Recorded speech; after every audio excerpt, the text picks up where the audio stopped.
দর্শক আসসালামু আলাইকুম, স্বাগত জানাচ্ছি আমার কথা শুনবার জন্য। বাংলাদেশ জামাত ইসলামী কি করবে এখন, কি করা উচিত? আমি একজন সাধারণ নাগরিক হিসেবে কিছু মনের কথা বলতে চাই। সেটা 1 বছর পরে হোক, 6 মাস পরে হোক, 2 বছর পরে হোক, একটা নির্বাচন হবে। সেই নির্বাচনে বিএনপি মনে করে আমরা ক্ষমতায় আসতেছি, কিন্তু বিএনপির উপর সাধারণ মানুষ আস্থা রাখতে পারছে না, বিশ্বাস করতে পারছে না। তাদের এখনকার যে আচরণ, অতি 5ই আগস্টের পর, একটা বিপ্লবের পর, 5ই আগস্ট যে একটা বিপ্লব হয়েছিল, বিএনপির তো অনেকে এটা স্বীকারই করেন না। যদিও রুহুল কবির রিজভী সাহেব 5ই আগস্টের দিন কাঁদতে কাঁদতে বলছিলেন, আমার সোনার ছেলেরা আমাদেরকে স্বাধীনতা এনে দিয়েছে, এই ছোট ছোট কচি কচি বাচ্চারা, এরকম বক্তব্যটা আমরা শুনেছি। কিন্তু এরপরে এখন কি হচ্ছে, বিএনপির অনেকেই স্বীকারই করতে চান না যে 5ই আগস্ট একটা বিপ্লব ছিল।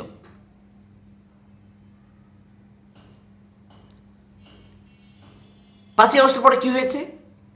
বিএনপি, ছাত্রদল, যুবদল, স্বেচ্ছাসেবক দল চাঁদাবাজি শুরু করে দিয়েছে। মোড়ে মোড়ে, রাস্তায় রাস্তায় চাঁদাবাজি, এলাকায় এলাকায় চাঁদাবাজি। টেম্পু স্ট্যান্ডগুলো দখল করেছে, বাস স্ট্যান্ড দখল করেছে, অমুক ঘেরতে দখল করেছে, মাছের ঘের দখল করেছে, কত কি মানে দখলবাজির।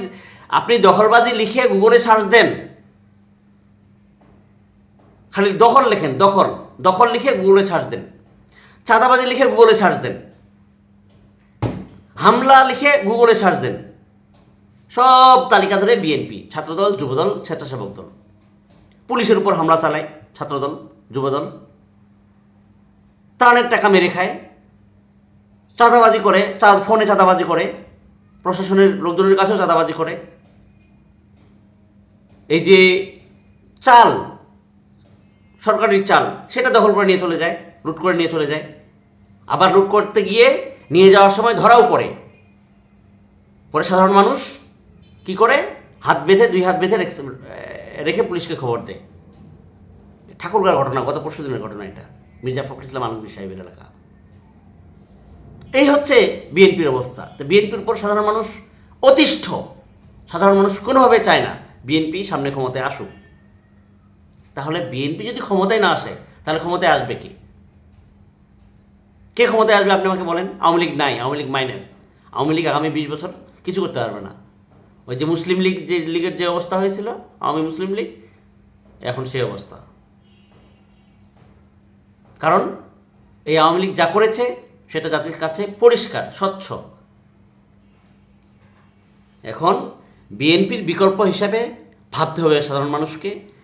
আর বিএনপির বিকল্প হিসাবে বিএনপি তো ক্ষমতায় আসতে দেওয়া যাবে না, এটা হচ্ছে আসল কথা। তাহলে ক্ষমতায় যে আসবে, ক্ষমতায় আসতে পারে কে? বাংলাদেশের এই মুহূর্তে জনপ্রিয়, মানুষের দ্বারের মানে মানুষের কাছাকাছি পৌঁছাতে পেরেছে যে দলটি, সেটা জামাত ইসলাম। যদিও জামাত ইসলাম সম্পর্কে আমার অন্যরকম কিছু বক্তব্য আছে, যে সেটা আমি পরের ভিডিওতে বলবো। কিন্তু ওভারঅল আপনি যদি মনে করেন জামাতকে দিয়ে, কিন্তু কারণ তাদের, আমি একটা জিনিস, তারা 1971 সালে কী করেছে সেটা, আমি 1971 সালে আমার জন্ম হয় নাই, কিন্তু আমি শুনেছি, ইতিহাস পড়েছি। সিনিয়র নেতারা যারা বিএনপি, আওয়ামী লীগের এবং অনেকেই বলেন যুদ্ধাপরাধের অভিযোগে জামাত অভিযুক্ত, এরকম নানান কিছু। যদিও জামাতের নেতারা বলেন যে না, 71 সালে তারা যুদ্ধাপরাধের সাথে অভিযুক্ত ছিল না। তারা যেটা করেছে, পাকিস্তান ভেঙে 2 টুকরা হোক, এটা তারা চায়নি, এবং না চাওয়ার যথেষ্ট কারণ আছে, এটা তারা বলেছে। কারণ আমরা ভারতের রাজ্যে পরিণত হতে চাই না, ভারতের পকেটে আমরা যাইতে চাই নাই। যদিও তাদের ওই চিন্তাটা যদি হয়ে থাকে, তাহলে ওই চিন্তাটার বাস্তবায়ন কিন্তু আমরা গত 50 বছর, 55 বছর দেখছি। আলটিমেটলি বাংলাদেশ ভারতের একটা অঙ্গরাজ্যের মতোই ছিল এত বছর। আর এটার সর্বোচ্চ সুবিধাটা ভারত পেয়েছে হচ্ছে এই আওয়ামী লীগ সরকারের সময়, গত 15-16 বছর। কখনো মনে হয় না যে এটা বাংলাদেশ, মনে হয়েছে এটা ভারত। আর গিলে গিলে গিলে গিলে বাংলাদেশকে খেয়েছে ভারত, বাংলাদেশ কিছুই পায়নি। এই হচ্ছে আসল কথা। ভারতের কথা বাদ, তাহলে এই যে জামাত ইসলাম যদি ক্ষমতায় আসতে চায়, তাহলে জামাতকে বেশ কিছু পরিবর্তন নিয়ে আসতে হবে। তাদের চিন্তা চেতনা আরও আপগ্রেড করতে হবে। স্বাধীনতা যুদ্ধ ৭১ নিয়ে পরিষ্কার পরিচ্ছন্ন একটা ধারণা দিতে হবে জাতিকে। প্রয়োজনে এইটুকু বলার জন্য যে আমরা ভারতের অঙ্গরাজ্য হিসেবে থাকতে চাইনি, এই জন্য আমরা স্বাধীনতা যুদ্ধে আমরা সমর্থন দিইনি, এই কথাটার জন্য প্রয়োজনে দুঃখ প্রকাশ করতে হবে। এটা আমার কথা। আমাদের সিনিয়র নেতারা যদি কেউ আমার বক্তব্য শুনে থাকেন, জিনিসটা একটু চিন্তা করবেন। এরপরে আসেন জামাতকে ক্ষমতায় কিভাবে আসতে হবে। ইসলামী দল বাংলাদেশে যতগুলো আছে, আমি ধারণা করি, বিশ্বাস করি, মনে করি, সবগুলো ইসলামী দল যদি এক জায়গায় এসে দাঁড়ায়, এক প্ল্যাটফর্মে এসে দাঁড়ায়, তাহলে বাংলাদেশে কোনো রাজনৈতিক দল, সেটা আওয়ামী লীগ হোক, বিএনপি হোক, জাতীয় পার্টি হোক, অন্য কোনো হোক, বামরা তো শেষ, ওদের হিসাব বাদ। ওরা এই গত 15 বছর দুধ কলা খাইছে, আওয়ামী লীগকে সাপোর্ট করছে, কিন্তু কিছুই করতে পারে নাই। ওদের নেতাকর্মীর রাস্তাই নেই, খুঁজে পাওয়া যায় না। এই একটা দল, আমি আশ্চর্য হয়ে অবাক হই। ওই কথা না, বিষয়টা হচ্ছে জামাতকে নিয়ে আমি কথা বলছি। তো জামাতকে যেটা করতে হবে, এই রাজনৈতিক দল, ইসলামী দলগুলোকে নিয়ে বসতে হবে। আপনারা প্রচুর সিটিং দেন, আপনারা সবাইকে কনভিন্স করেন, বুঝান, এক প্ল্যাটফর্মে আসেন, ছাড় দেন, প্রয়োজনে ছাড় দিতে হবে। সবাই আপনারা একজোট হয়ে আপনারা নির্বাচনে যান। আর আমি ভাবছিলাম যে নাগরিক কমিটি, এই যে বৈষম্যবিরোধী ছাত্র আন্দোলন থেকে উঠে আসা যে নাগরিক নেতারা, এই আন্দোলন বিপ্লবে যারা নেতৃত্ব দিয়েছেন, তাদের যে নাগরিক কমিটি, নাগরিক পার্টি হয়েছে, নতুন জাতীয় নাগরিক পার্টি, তারা আপনাদের সাথে থাকতে পারে, এরকম একটা ধারণা ছিল একসময়। কিন্তু আমার এখন মনে হচ্ছে যে না, তারা আসলে আপনাদের সাথে থাকতে পারবে না। কারণ হচ্ছে, এই নাগরিক পার্টিতে পণ্ডিতের অভাব নাই, এই নাগরিক পার্টিতে বামের অভাব নাই।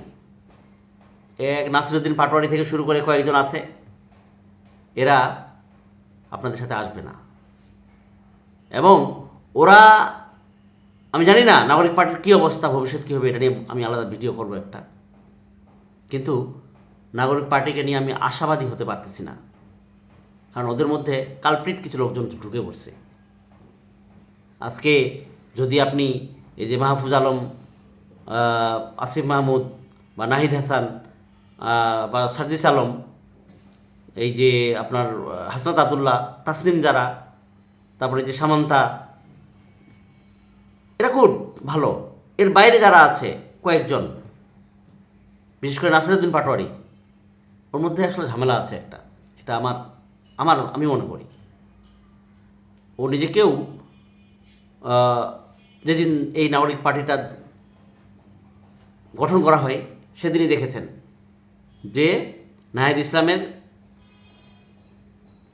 পাশেই ছিলেন সার্জিস আলম আর হাসনাত আবদুল্লাহ। এই তিনজনের মাঝখানে সে ঢোকার চেষ্টা করে কেমনে? আর বেটা, তোমার তো বোঝা উচিত যে তোমার রাজনীতিতে তোমার অবস্থান হচ্ছে এদের উপরে, তো তুমি এদের পাশে গিয়ে দাঁড়াও। তুমি ওদের মাঝখানে গিয়ে ঢোকার তো দরকার নেই, তোমার নাহিদের পাশে থাকতে হবে। যা কথা ওইটা না, এগুলো নিয়ে অনেক কথা বলা যাবে। কিন্তু আমি জামাতকে নিয়ে যে কথাটা বলতে চাচ্ছিলাম, সেটা হচ্ছে জামাতের নেতাদের আরও উদার হতে হবে। আমি আমার মন থেকে বলি, আমি একটা সমস্যার জন্য জামাতের 2 নেতাকে ফোন দিয়েছিলাম। এই 2 নেতা ফোন ধরার আমার সময় পায়নি। আমি জানি না, তারা ব্যস্ত থাকতে পারেন, অন্য কোনো হোয়াটসঅ্যাপে কল দিয়েছি, SMS করেছি, কোনো রিপ্লাই পাইনি। কিন্তু আমার বিশ্বাস তারা উদার হবেন। তারা সাধারণ মানুষের কাতারে এসে সাধারণ মানুষের কথাই চিন্তা করবেন, এবং ইসলামী রাজনৈতিক যে দলগুলো আছে সবার সাথে বসে একটা সিদ্ধান্ত নিয়ে ছাড় দিয়ে তারা এই যে সামনে নির্বাচন, সেই নির্বাচনে অংশগ্রহণ করবেন। আমি বিশ্বাস করি বাংলাদেশে এই জামাতকে দিয়ে অনেক কিছু করা সম্ভব। আপনি দেখেন, আমার আমার জামাতের পক্ষে কথা বলার কারণ আছে বেশ কিছু। আমি এই 4 দলীয় জোট সরকারের সময় দেখেছি দুইজন মন্ত্রী, যে দুজন মন্ত্রীকে এই আওয়ামী লীগ সরকার হত্যা করেছে। এই দুজন মন্ত্রীর মন্ত্রণালয়ে 1 টাকার দুর্নীতি হয় নাই। যদি দুর্নীতি হতো তাদের বিরুদ্ধে ওই দুর্নীতি মামলা হইতো, একটা পত্রিকাগুলো রিপোর্ট ছাপাতো। কোনো পত্রিকায় 1 টাকারও দুর্নীতি হয়নি, মানে এরকম রিপোর্ট পাওয়া যায়নি। এত স্বচ্ছ তাদের নেতৃত্ব, এত স্বচ্ছ তাদের শাসন কার্য। আপনি এই যে ইফতার মাহফিলগুলো গেল এতগুলা জামাতের, কোথাও দেখছেন কোনো ঝামেলা হয়েছে, কোনো কারাকারি হয়েছে, মারামারি হয়েছে? ওদের কমিটিগুলো হয়, কোনো কমিটিতে দেখছেন কোনো কাটাকাটি হয়েছে, মারামারি হয়েছে, কোনো মশাল মিছিল হয়েছে, কোনো কুশপুতলিকা দাহ করছে সিনিয়র নেতাদের দেখছেন? দেখেন নাই। তার মানে কি? তারা রাইট, তারা চেইন অফ কমান্ড ফলো করে, তারা তাদের নেতৃত্বকে অস্বীকার করে না, তারা তাদের যে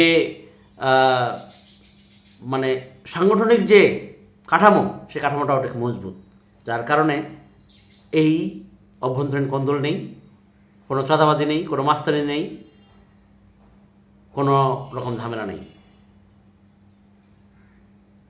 তারপরেও আমি বলবো ঝামেলা যে নেই বলা যাবে না, কারণ 100 জন মানুষ, 1000 মানুষের মধ্যে 1 জন 2 জন কিন্তু খারাপ মানুষ থাকবেই, যতই বড় আপনি পীর হন না কেন। তো এই দুজনকে দিয়ে কিন্তু, দুজনের যখন অপরাধ সামনে চলে আসবে তখন কিন্তু আপনি এই দুজনকে দিয়ে পুরো সংগঠনকে দায়ী করতে পারেন না। দর্শক, আরও কথা হবে নিয়ে। আজকে এ পর্যন্ত। আল্লাহ হাফেজ। আসসালামু আলাইকুম।